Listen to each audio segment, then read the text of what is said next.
You've probably heard about economists talking about a recession happening this 2022. You might have also noticed the Federal Reserve's aggressive stance in attempting to fight inflation through economic support.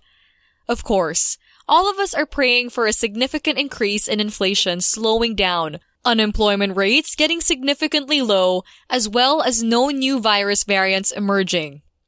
Even with that wishful thinking, however, it's best to come prepared and expect the worst. If you want to prepare for the recession, this video will share with you 3 things you can do now, prior to the recession, in order to become as prepared as possible. Hi! Welcome back to Grayson Finance. In today's video, I'm going to be talking about how to prepare for a recession. If we're going to talk about recession, most people would describe it as a drop in output or a slowdown in growth. Economists would often describe the causes of recession as a supply shocks and demand shocks. In reality, this isn't necessarily the case. All 33 recessions that have occurred were caused by something else in comparison to the mentioned causes. It's very difficult to predict the cause of the turning point of the recessions. The first measure I can recommend for you to take is making sure that you have a good amount of money on standby as your emergency fund. In case an emergency occurs, this emergency fund will be of great help, and that's why it's not just a want, but an absolute necessity. Regardless if you are paying down debt or not, it's of high importance that you take the main focus on savings first and load up your emergency fund for 1 month's living expenses. After saving that much for your fund, you can shift your focus on paying off your debt. And then, you need to focus back on building up a reserve worth 6 months of funds again. This is a very helpful strategy because if you chose to focus on your debt first before your emergency funds, what is likely to happen is that you won't be able to pay through your emergency fund when an emergency happens, since you focus more on the debts and was unable to save up enough for reserve funds. This will then leave you no choice but to rely on credit cards in order to afford your essential needs, which, again, is another debt you will need to pay off.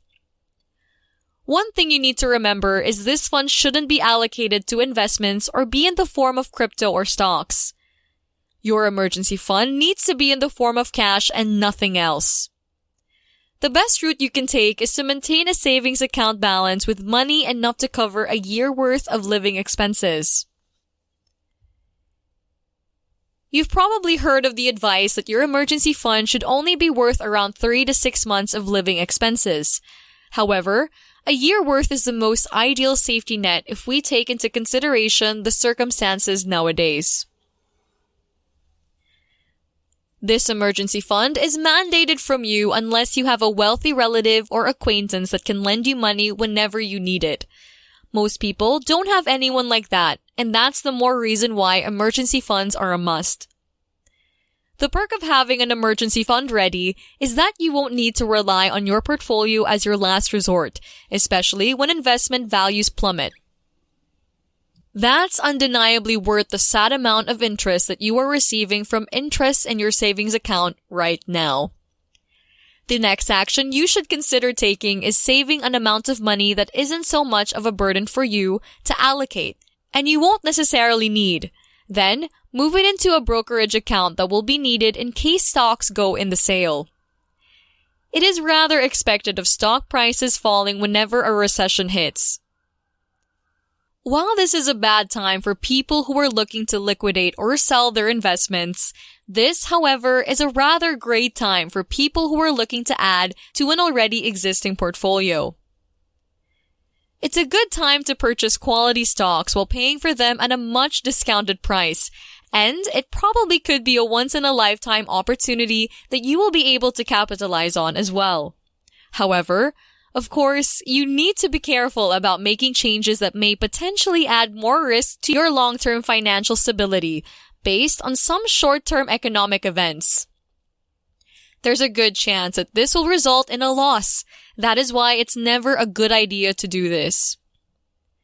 The next step you can take is living below your means. Now, a lot of people struggle with doing this because it's much easier said than done. A monthly budget will be very much helpful in trying to achieve this step and not overspending. However, I'm also aware of the fact that while budgets work for some people, they don't work for all people. A budget may not be enough reason to feel accountable. However, having to take responsibility for your overall spending and thinking about the possible outcomes of your spending to your financial stability is enough to push for your accountability.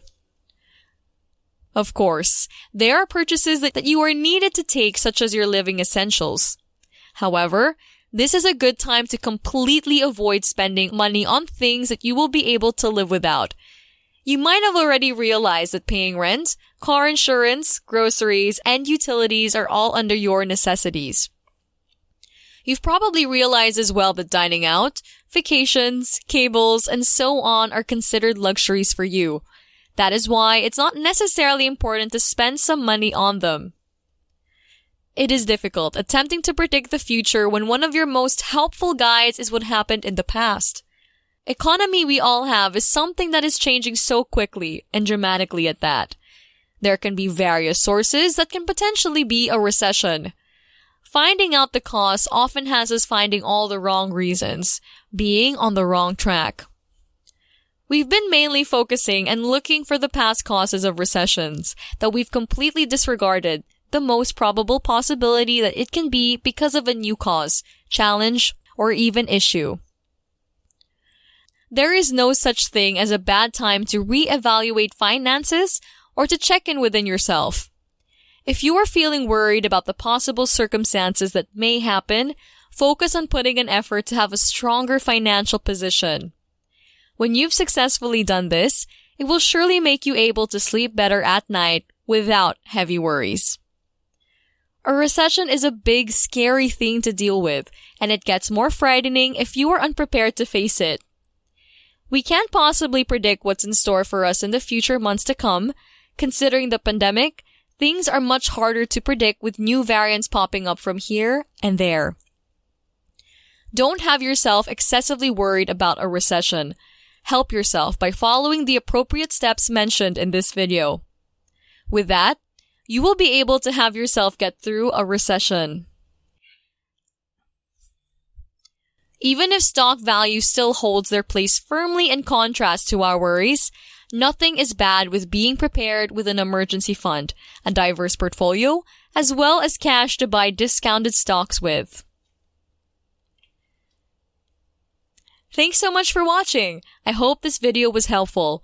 Make sure to click like, subscribe, and hit that notification bell to keep you posted on new helpful videos like this one.